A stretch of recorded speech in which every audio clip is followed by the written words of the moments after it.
अगर हम इसकी प्रॉपर्ली सेटिंग्स के ऊपर बात करें तो सेटिंग्स करने के लिए आप सबसे पहले आप इस आइकन के ऊपर जाएंगे सेटिंग्स के ऊपर, तो आपको यहाँ पे तकरीबन 6 काइंड ऑफ सेटिंग्स आपको मिल जाती हैं। पहली सेटिंग आपकी क्विक सेटिंग्स, एडवांस सेटिंग्स, उसके बाद basic settings, intermediate charging, port connection और डिवाइस इन्फॉर्मेशन।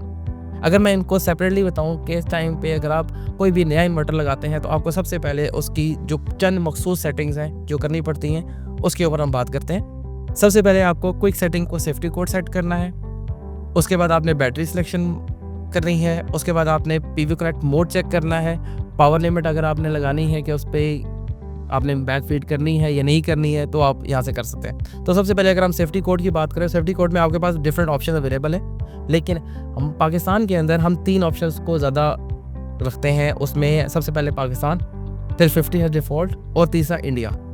इन तीनों की जो डिफरेंट रेंजेस हैं वोल्टेज रेंज के अकॉर्डिंगली डिफरेंट रेंज में सिलेक्ट किया जा सकता है। जैसे अगर हम एशिया में बात करें तो यहाँ पे हमारे पास इंडिया सेलेक्टेड है, हम पाकिस्तान सेलेक्ट करें। पाकिस्तान सेलेक्ट करने के बाद हमने इसको कंफर्म कर दिया तो आपका सेफ्टी कोड सेट हो गया। इसकी जो वोल्टेज रेंज है वो है 260 वोल्ट। 260 वोल्ट की रेंज तक ये ऑपरेट करेगा। अगर 260 से वोल्ट से ऊपर रेंज जाएगी तो ये ट्रिप कर जाएगा, यानी एज सेफ्टी मोड में ऑन कर देगा। तो आपने जैसे ही सेफ्टी कोड सेट कर लिया उसके बाद आप बैक जाएंगे। बैक जाने के बाद आपने फिर उसके बाद बैटरी सेटिंग्स करनी है कि आपने बैटरी लगाई है या नहीं लगाई है। अगर बैटरी लगाई है, लेट्स सपोज बैटरी सेटिंग्स में जाते हैं, सबसे पहले ऐसा पता करेगा कि लगाई है या नहीं लगाई है। तो अगर आपने बैटरी लगाई हुई है, अटैच की हुई है, तो आप बैटरी पे सेलेक्ट कर देंगे, अदरवाइज आप नोट बैटरी कर देंगे। अब यहाँ पे हमारे पास गुडवी की बैटरी लगी हुई है तो हम यहाँ पे बैटरी सेलेक्ट करेंगे, गुडवी को सिलेक्ट करेंगे और यहाँ पे आपके पास गुडवी के डिफरेंट ऑप्शन आ जाएंगे। जैसा हमारे पास इस टाइम पे LX 5.0-30 बैटरी लगी हुई है तो हम उसको सिलेक्ट करके यहाँ से कंफर्म कर देंगे तो ये आपकी बैटरी सेलेक्ट हो जाएगी, यानी कि आपकी बैटरी और इन्वर्टर के दरमियान कम्युनिकेशन जो है वो स्टेबल हो जाएगी।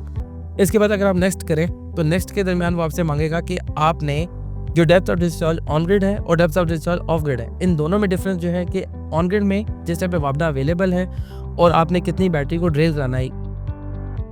ओके, बैटरी मॉडल सिलेक्शन के बाद आपने सबसे पहले उसकी जो सेटिंग्स करनी है वो है DOD ऑन ग्रिड और DOD of grid. DOD on grid की अगर बात करूँ तो SBU का फंक्शन यानी कि सोलर बैटरी यूटिलिटी, ग्रिड के होते हुए जो बैटरी ड्रेन होगी वो कितने % ड्रेन होनी चाहिए, और ऑफ ग्रिड मोड यानी कि सोलर खत्म हो गया, बैटरी यूटिलिटी खत्म हो गई तो उस टाइम पे आपका क्या होना चाहिए।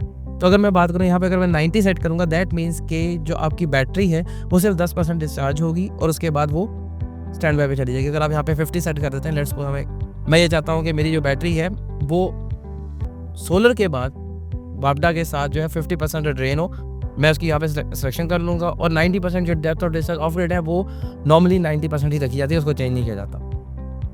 इसको करने के बाद आप नेक्स्ट कर देंगे, यहाँ पे आपकी सेटिंग्स आ जाएंगी, इसको आपने कोई छेड़ना नहीं है, ये जैसा है इसी तरह रहेगी। कंफर्म कर देंगे तो आपकी जो बैटरी सेटिंग है वो कंप्लीट हो गई है। बैटरी सेटिंग कंप्लीट करने के बाद आप वर्किंग मोड के अंदर आएंगे। वर्किंग मोड में आपके 2 जो मोड्स हैं वो ऑलरेडी सिलेक्टेड होंगे, that is self use mode और बैकअप मोड। अब यही 2 मोड लेके आगे कंटिन्यू करेंगे। इसके बाद आप बैक आएंगे तो इसमें आपका PV connect mode stand alone, normally stand alone he Pakistan में रिकमेंडेड है तो आप स्टैंड अलोन के ऊपर ही इसको करेंगे। इसको करने के बाद आप आ जाएंगे पावर लिमिट के ऊपर कि अगर आपने सिस्टम लगाया है और अभी तक आपका नेट मीटर नहीं लगा तो उस टाइम पे जो आपका एक्सटर्नल जो पावर लिमिट है क्या होनी चाहिए, नहीं होनी चाहिए, वो एक्सपोर्ट करें या ना करें। अगर आपका नेट मीटर लगा हुआ है तो बिल्कुल आप इसको एक्सपोर्ट करेंगे, अगर नहीं लगा हुआ तो आप इसकी पावर लिमिट को ऑन कर देंगे ताकि ये सिर्फ और सिर्फ आपके घर की यूज ही दे और उसको ना यूज़ कराए, बाहर एक्सपोर्ट ना करें। इसको करने के बाद आपका सिटी मीटर टेस्ट आ गया। सिटी मीटर आप जब लगा लेंगे, सिटीज़ लग जाएंगी तो आप उसे टेस्ट कर लेंगे कि वो ठीक लगी है नहीं लगी है, तो आपको यहाँ पे एक डाटा वो दे देगा। इसके बाद जब आपका क्विक सेटिंग कंप्लीट हो जाएगी तो आपका इन्वर्टर जो है वो रनिंग पोजीशन के अंदर आ जाएगा, आपका आउटपुट आना स्टार्ट हो जाएगी।